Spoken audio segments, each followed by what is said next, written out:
Peut-être parce que, ouais, c'est vrai qu'elle give un peu, peut-être. Et puis ça fait longtemps que je l'ai pas joué, mais bon. Non, Harmonie. Yes, honey, yes.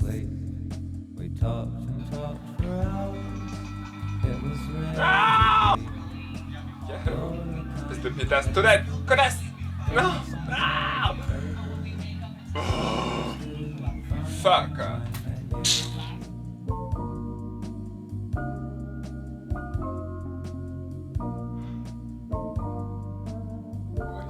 Je pense qu'il faut que je fasse le ménage un peu. J'ai fait que j'ai de la vaisselle à faire. Faut que je pense à faire mes sourcils après. Ouais, c'est vrai. Faudrait les enlever aussi. Hein. Non, la flemme. Mais c'est important quand même. Ça sert à rien de se raser, il repousse à... Oui, mais on pourrait faire l'effort. Non, puisqu'il repousse à chaque fois. Oui, mais ça se voit quand même. Ouais, mais puis c'est des points, on s'en fout. D'accord, mais ça fait du bien de les raser. Oui, mais pourquoi 2 jours? Ça sert à rien.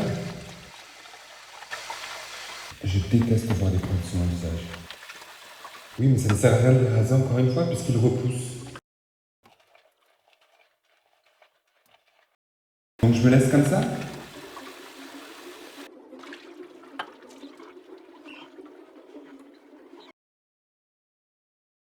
Bah oui, j'ai pas demandé à avoir une barbe, ça arrive plus, hein. Oui, mais c'est comme ça, on s'en fout, c'est plus grave, c'est rien. C'est rien, mais ça me dérange quand même. Moi, j'ai autant de poils. J'ai pas choisi ma pilosité en fait, j'ai qu'à les gratter, ça me fait merde.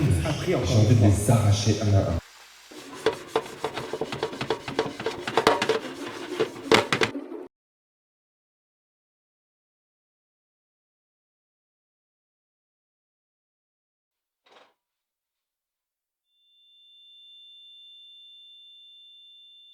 Parfois, j'ai l'impression de voir un inconnu. Mais qu'est-ce que je raconte? Genre, qu'est-ce...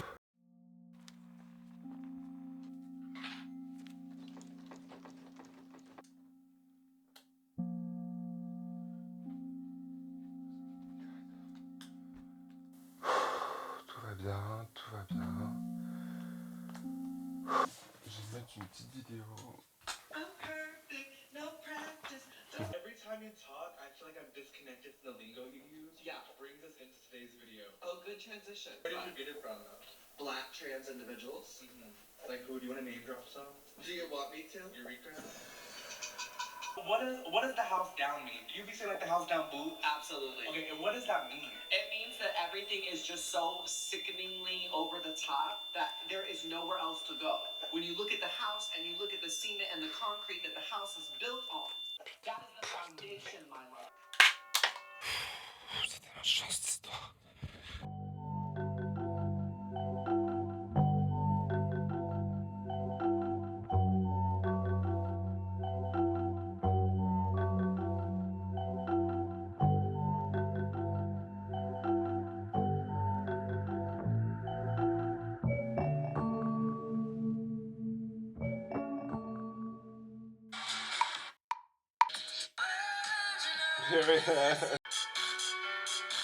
What the fuck?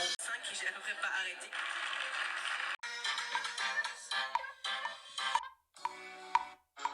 Trump a menti. La guerre contre l'Iran n'a Oh putain, on est dans la merde, c'est la merde, ne monte pas en couille.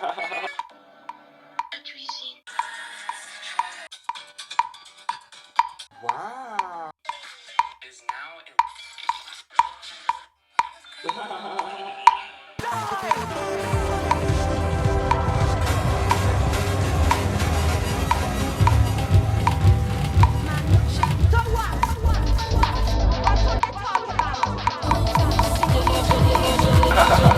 How dumb. Monsieur Robin, monsieur Robin, monsieur Robin.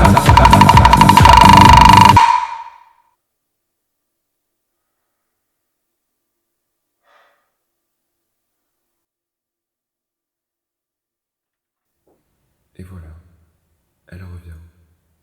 Encore une fois.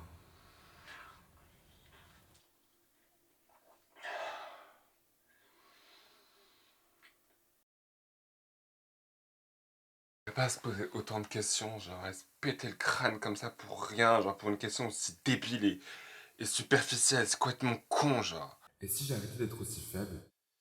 D'arrêter de me poser autant de questions, de trucs, de machins. Casse les couilles. Ok, très bien, mais je vais commencer à penser ce que je veux alors. Vas-y, let's go. Non, vraiment. Tu vois, c'est ça ma véritable faiblesse, ne pas être capable de vivre. Bon, c'est pas grave. Continue. Faut qu'on avance.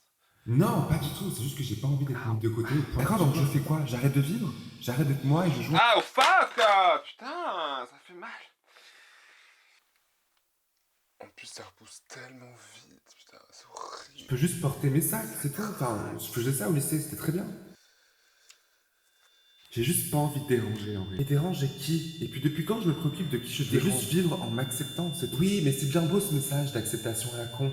Mais est-ce que je suis prêt pour me dire après on pourrait juste essayer de sortir en pour affronter les cons irrespectueux et stupides qui n'ont rien à gagner, qu'on remette en question ma personne, je veux pas qu'on me fixe, j'ai pas envie qu'on me fétichise ou qu'on me prenne l'impact bonne galère, parce que je suis juste un vieux travelot à leurs yeux, c'est tout. Mais je rêve d'enfin vivre comme j'ai envie moi depuis 3 ans. Déjà, tout. Mais alors fais-le. Non, parce que ça me dérange.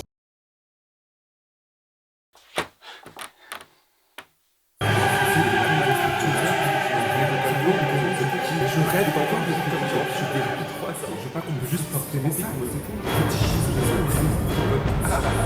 Oui, c'est ça, ouais, je reviens pour une fois, parce qu'en gros, moi, oui, mais c'est comme ça, deux jours, c'est bien, mais ça me dérange quand même. D'accord, donc je fais quoi? J'arrête de vivre, j'arrête d'être moi et je joue un rôle en public en étant écrit à la chaîne. En étant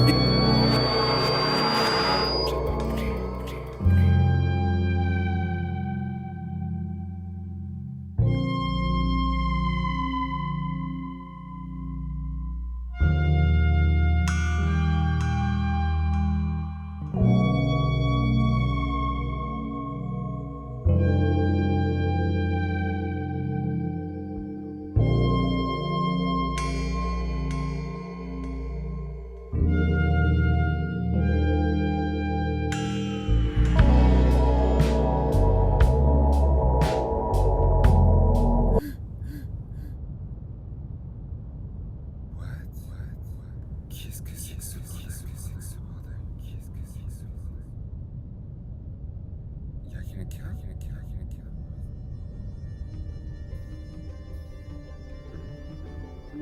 C'est quoi ce bordel?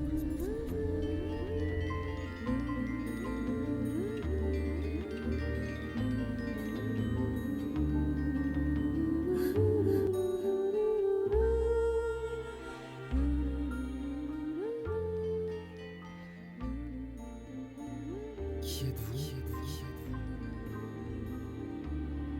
Tu ne vois pas qui je suis? J'ai toujours été là pour toi. Rappelle-toi.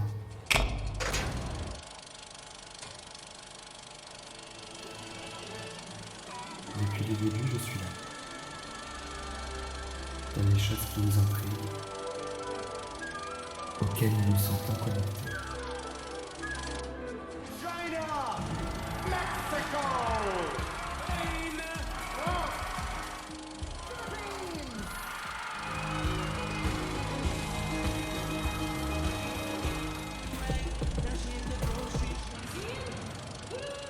This is going to deep. You know what? If I look at it like that.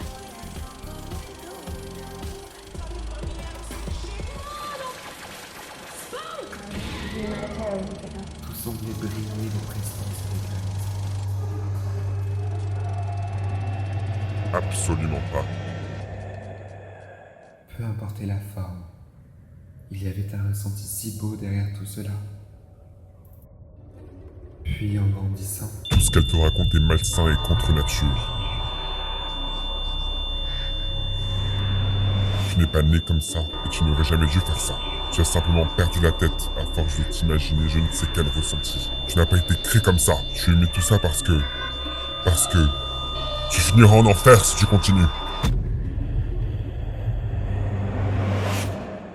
l'illusion de ce glamour s'est dissipée en révélant l'horreur des traitements de ces êtres humains si chers. Des objets, de simples objets de désir, traités comme tels, sans même respecter la force de ces dernières, duisent un sexe faible. Mais bizarrement, notre Dahlia n'est pas partie. Elle s'est exprimée, toujours, à travers l'outil imaginaire, les personnalités regardées, les musiques écoutées, les sacs achetés. Toujours à la recherche de cette sensation si particulière, toujours à la recherche d'exister. Alors certes, certains codes intégrés ne sont pas forcément les plus simples, et ont dénigré ces personnes-là. Tu es un homme et tu resteras un homme. tu as des poils sur ton visage, sois un homme et tais-toi cette préliminaire. Tu n'es pas censé être ce qu'elle te raconte, ni censé aimer ce que tu aimes. Tu finiras en enfer à brûler une des flammes. Ta famille, les gens dans la rue te détesteront. Mais tant que nous comprenons que la valeur d'une femme ne se résout ni à des proportions, ni à des codes moraux, Tu ne fais cela que pour combler ton trou émotionnel. Tu mourras ce soir et tu verras Satan devant tes yeux. C'est ça que tu veux? Être consumé par les flammes? Tu veux ressentir le regard des gens qui te jugent? Entre dans la norme, tu es une immondice inapfinie, une erreur et tu ne seras jamais elle. rappelle-toi de la sensation devant le miroir.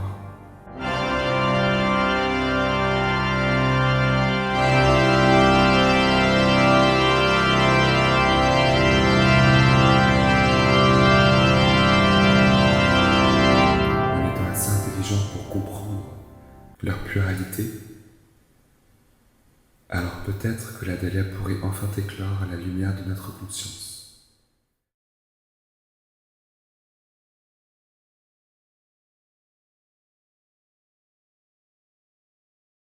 Tu ne seras jamais elle. Pourquoi continuer à se battre après tant de violence, de honte et de peur? Pourquoi vouloir te voir en elle après tant de pleurs, de cris et de pages déchirées? Rentre dans la norme en sacrifiant Dahlia pour moi. Ton mal-être devenu démon, celui de ta peur de l'enfer, de ta destinée présumée depuis l'enfance, celui de brûler dans les flammes de Satan, pour avoir osé être ce que Dieu ne veut pas que tu sois, ou être quelque chose qu'ils ne comprennent pas. La vérité étant que je n'existe qu'à travers ta tristesse et ta mélancolie, je ne suis rien d'autre que les fruits de ta torture intérieure. Est-ce cela un démon? Un ressenti? Une souffrance si forte que l'esprit s'en crée une sombre créature? Tout a une source et une histoire, qu'il faut écouter en fermant les yeux. Fermez donc les yeux.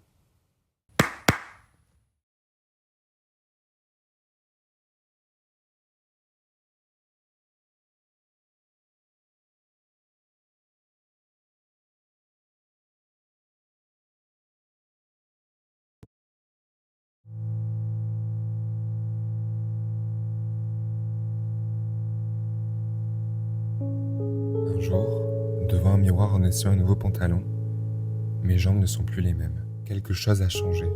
Je fais des allers-retours incessants pour essayer de comprendre, mais non. Mes jambes ne sont plus aussi fines ou androgynes. Non, tout d'un coup, je vois des jambes musclées, trop musclées, avec des courbes étranges. C'est absurde, mais je ne vois ni ne ressens ma féminité. Non, dans ce jean bootcut, je vois des jambes d'homme. Le reflet devient un inconnu. La personne que je m'étais imaginé devenir petit n'existe pas. Je me rêvais mannequin, archéologue, autrice, mais pas acteur. Je suis en train de devenir un homme, physiquement. Ce problème enfoui dans l'ombre de mon inconscient, derrière la liberté de genre de mes années lycée et l'impossibilité de penser pouvoir être autre chose, explose au grand jour dans ma conscience. C'est là que tout s'effondre. La réalité, la perception et malheureusement la désillusion inconsciente. D'un seul coup, la dimension physique fracasse violemment ce qui me protégeait de cette vérité fatale. Socialement, un corps d'homme, donc un homme. Avec des poils partout qui poussent et envahissent le corps. Un corps musclé, pas comme une mannequin, non, comme un homme. Et tout d'un coup, je ne suis que ça, je ne vois que ça. La barbe, les poils, les muscles, le cou, le torse, la mâchoire. Tout devient si masculin. Je ne suis plus une créature féminine ou une personne qui s'en fout des pronoms. Non, d'un seul coup, je suis un homme. Point. Si mon physique me dérange, je n'ai qu'à l'améliorer. Je laisse pousser mes cheveux pour avoir une apparence plus féminine. Et soudain, après que le coup de fixateur soit passé, que les cheveux soient attachés en chignon parés de barrettes fleuries, c'est étrange, mais je me revois enfin. Mes yeux sont plus fins, mes lèvres sont brillantes et mon nez semble affiner. Mon corps me revient et je n'ai qu'une seule envie, me placarder ce visage à vie. Puis je me démaquille, et la réalité est encore plus fatale. Sans maquillage, sans vêtements, sans artifice, je redeviens un homme poilu et dégoûtant, avec une zone grise autour du visage qui gratte. Aussi absurde que ça puisse être, je ne ressemble pas à elle. Je ne ressemble pas tout le temps à ce visage féminin que j'ai vu dans le miroir il y a 2 secondes. Je ressemble à un garçon, donc je suis un garçon depuis tout ce temps. Les gens me perçoivent comme tel et cette merveilleuse sensation derrière mes préférences amicales, vestimentaires, comportementales se transforme en une honte qui s'abat sur ma perception.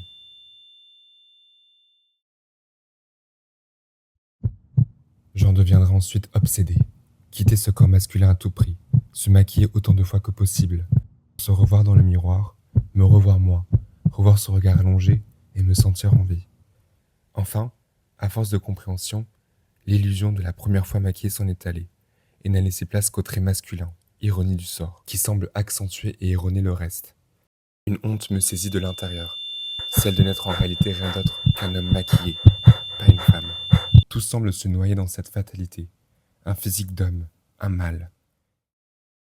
Toute cette mélodieuse sensation, tous ces moments à se rêver, à se percevoir et à vivre dans cette nébulante féminine est engloutie et digérée par une dose de testostérone répugnante. Sans lâcher l'affaire, je décide de jouer la carte androgyne. Je veux des jambes et un corps plus fin, moins de muscles, comme ça ira, c'est sûr. La désillusion se métamorphose en tout quand on refuse de voir la réalité en face. Aux séances de pilates sur YouTube tous les jours, en passant par les minces places en viande et les achats compulsifs vintage, cette situation s'émisse et empoisonne ma vie, m'obsède sans que je puisse comprendre. Finalement, pour maigrir, rien de mieux que de ne plus trop manger. On coupe les repas en deux. Je m'abîme pour être enfin qui je veux être, sans réellement accepter mon souhait. Au gré des séances de maquillage nourries par une envie de s'assumer, à force de se battre pour ne plus avoir peur, d'attendre devant la porte d'entrée asphyxié d'être perçu comme différent, hommes mais femmes, ambigu comme un travelot vulgaire et mal maquillé, face à ces sensations de peur extrême qui me bouffent des journées, des sorties, des envies, j'abandonne et je m'abandonne.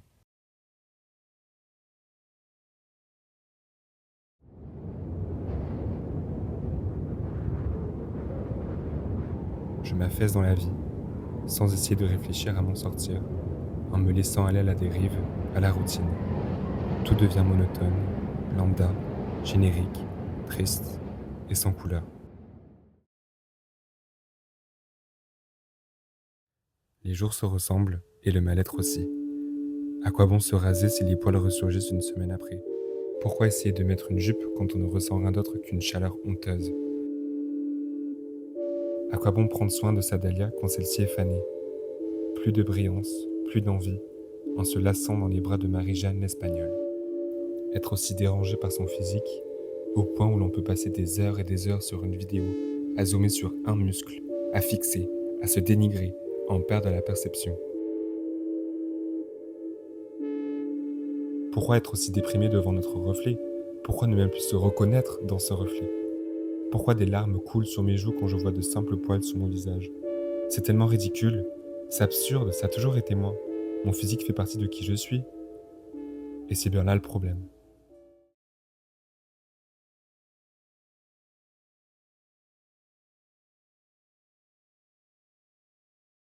Au final, après la vague déferlante qui a écrasé tous ces moments, ces heures, ces jours, et ces années perdues à vouloir se libérer de son propre corps devenu prison, je rêverais d'être mort. Mort pour enfin la laisser vivre elle, élégante, forte et impressionnante, fashionista mais parfois schlagada, princesse mais parfois sans finesse, féminine et parfois masculine. Oser l'interdit, oser être elle. Lire ce que le petit enfant regardait avec émerveillement, raviver la fleur lumineuse de ma vie et être enfin Dahlia jusqu'à la fin de mes jours.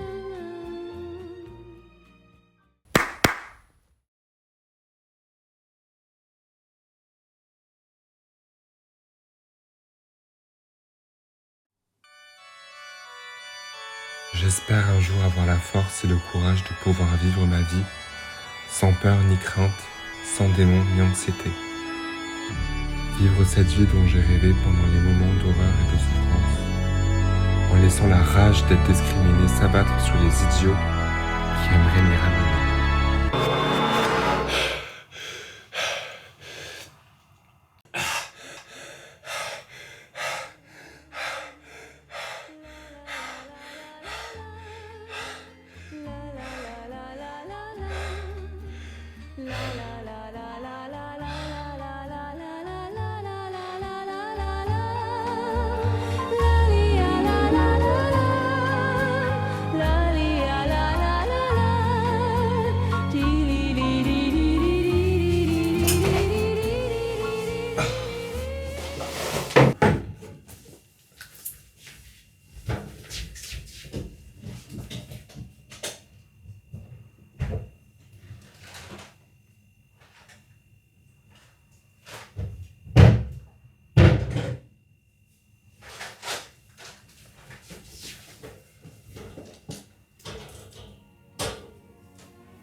Je n'ai peut-être pas eu la chance de naître dans un corps féminin.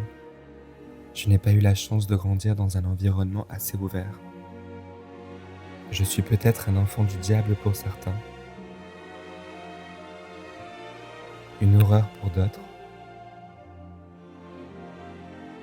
réduite à mon entrejambe pour les plus idiots, un fantasme refoulé pour certains des plus haineux et des adorateurs.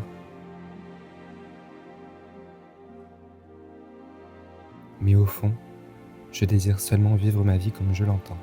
À toutes ces femmes, de toutes silhouettes, origines, de tout genre, de différents caractères et personnalités, à toutes ces femmes qui ont marqué l'histoire et la mienne, à toutes les femmes ordinaires de ma vie qui ont su survivre dans ce monde bien hostile, je vous remercie.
C'est comme si la dimension physique s'harmonisait avec la dimension intérieure. Comme si l'un des souhaits timides de mon enfance se réalisait enfin. J'ai parfois l'impression que c'est la fin, comme une larve en pleine chrysalide, une étape de fin imminente vers la grande métamorphose en papillon. Comme un grand saut dans le vide, sans savoir ce qui se passera, vers la liberté.